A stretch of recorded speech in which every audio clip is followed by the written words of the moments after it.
Hello students, I'm Dr. Manisha Dave, Assistant Professor, MBR Government PG College, Balatra. I will be teaching uh, business statistics for BCom second year students and आज का मेरा topic है distrust of statistics that is distrust of statistics सांख्यिकी के प्रति अविश्वास। मैंने पिछली कक्षा में आपको बताया था कि सांख्यिकी की जो उपयोगिता है, महत्व है, वो प्रत्येक क्षेत्र में है, प्रत्येक शाखा में होता है। फिर भी कुछ लोग इसके प्रति अविश्वास प्रकट करते हैं, कुछ संदेह की दृष्टि से देखते हैं, क्योंकि लोग कहते हैं कि सांख्यिकी जो है वो सत्य न होकर अनुमान मात्र होते हैं। कुछ लोग कहते हैं कि झूठ 3 प्रकार के होते हैं, झूठ, सफ़ेद झूठ और समंक। कुछ ये भी कहते हैं कि सांख्यिकी में कुछ काले झूठ होते हैं, कुछ सफ़ेद झूठ होते हैं और कुछ बहुरंगी झूठ होते हैं। वास्तव में सांख्यिकी झूठों का इंद्रधनुष है। मार्क ट्वेन ने कहा है कि शैतानी के क्रम में झूठ 3 प्रकार के होते हैं, झूठ, बिल्कुल झूठ और समंक। जो सांख्यिकी को झूठ कहा जाता है उसके पीछे भी कारण है, और कारण ये है कि समंकों को ऊपरी तौर पर देखना। सामान्यतः समंकों के निरीक्षण से यह पता नहीं लगता कि वे बनावटी है तथा उन्हें परिश्रम करके एकत्रित किया गया है। समंकों की सबसे बड़ी कमी यह है कि उनके स्वरूप पर सदैव उनके गुणों की कोई छाप नहीं होती है। दूसरा है परस्पर विरोधी समंकों का उपलब्ध होना। कभी कभी एक घटना से संबंधित परस्पर विरोधी समंक मिलते हैं। उनको देखने वाला भ्रम में पड़ जाता है कि किन आंकड़ों को सत्य माना जाए और कौन से समंक असत्य है। यही कारण है कि वह व्यक्ति सांख्यिकी को अविश्वास की दृष्टि से देखने लगता है। तीसरा, प्रत्यक्ष अनुभवों व समंकों में विरोधाभास होना। अनेक बार एक बात स्पष्ट दिखाई देती है, परंतु आंकड़े उनके विपरीत बात की ओर इशारा करते हैं।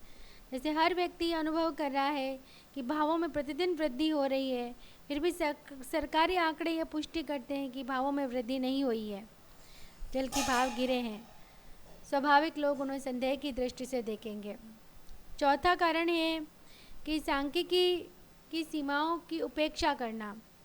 सांख्यिकी निष्कर्ष व्यक्तिगत इकाइयों पर लागू न होकर सामूहिक इकाइयों पर लागू होते हैं। यदि निर्वचन के समय इस बात का ध्यान न दिया जाए तो परिणाम भ्रम उत्पन्न करने वाले होते हैं। जैसे खाद्यान्न जो होते हैं उनके भाव 20% बढ़ते हैं, यह हम सामूहिक रूप से कहते हैं। या हम ये नहीं कह सकते कि प्रत्येक वस्तु के भाव 20% ही बढ़े हैं। हम जो बात करते हैं वो औसत स्तर की बात करते हैं। हो सकता है कुछ 10% ही बढ़े हो, कुछ घट भी गए हो, कुछ 50% बढ़े हो, कुछ 30% बढ़े हो। चौथा है समंकों की शुद्धता की जांच न करना।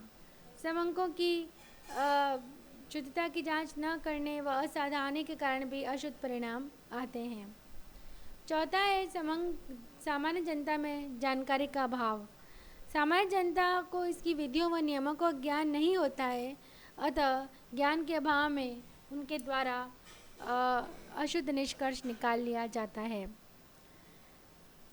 कई बार स्वार्थवश भी समंकों का दुरुपयोग होता है। स्वार्थवश या पूर्ण धारणाओं का सत्य सिद्ध करने के लिए जनसाधारण के सम्मुख अपने तथ्यों को पुष्टि के लिए आंकड़ों का दुरुपयोग होता है।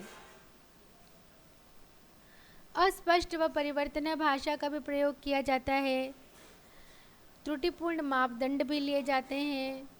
तो ये सभी कारण हैं। कभी कभी त्रुटिपूर्ण मापदंडों के कारण भी अशुद्ध निष्कर्ष ज्ञात कर लिए जाते हैं।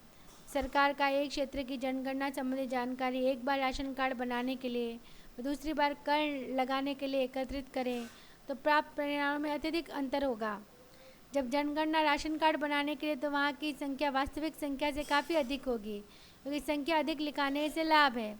यदि गणना का उद्देश्य प्रति व्यक्ति कर लगाना हो तो प्राप्त परिणामों में अत्यधिक अंतर आएगा। क्योंकि चीन में एक बार सेना एवं कर लगाने के उद्देश्य जनगणना की गई तो उस क्षेत्र में 2 करोड़ व्यक्ति थे। कुछ वर्षों पश्चात उसी क्षेत्र में अकाल पीड़ितों की सहायता से जनगणना की गई तो जनसंख्या 10.5 करोड़ हो गई। स्पष्ट है कि प्रथम स्थिति में जनसंख्या कम लिखाई गई, जबकि द्वितीय स्थिति में अधिक लाभ प्राप्त करना था, इसलिए संख्या अधिक लिखाई गई। कभी कभी अपर्याप्त एवं अनुपयुक्त समांक भी उपलब्ध हो जाते हैं। कभी कभी सांख्यिकी विधियों का भी गलत प्रयोग किया जाता है, जैसे माध्यों का, सहसंबंध का, सूचकांकों का। कभी कभी तुलना असमान भी हो जाती है। तो इन सबको अविश्वास को दूर करने के उपाय करने चाहिए, जैसे इनका उपयोग विषय विशेषज्ञों द्वारा करना चाहिए। जैसे यह सत्य है कि समंक कच्ची सामग्री के समान है, जिसे हम ईश्वर या राक्षस की मूर्ति जो चाहे बना सकते हैं। सांख्यिकी का जो विज्ञान होता है वो बहुत ही उपयोगी सेवक है, परंतु केवल उन्हीं लोगों के लिए बहुमूल्य है जो उसका उचित प्रयोग करना जानते हैं। अतः वही इनका व्यक्ति प्रयोग करे जो इस विषय का समुचित ज्ञान रखता हो। सीमाओं को ज्ञान रखना, समंकों का निर्वचन एवं विश्लेषण करते समय सांख्यिकी सीमाओं को ध्यान में रखकर इसका प्रयोग करना चाहिए, नहीं तो परिणाम बहुत भ्रामक व अशुद्ध होंगे। सांख्यिकी की जो निष्पक्षता है उसका भी हमें ध्यान रखना चाहिए।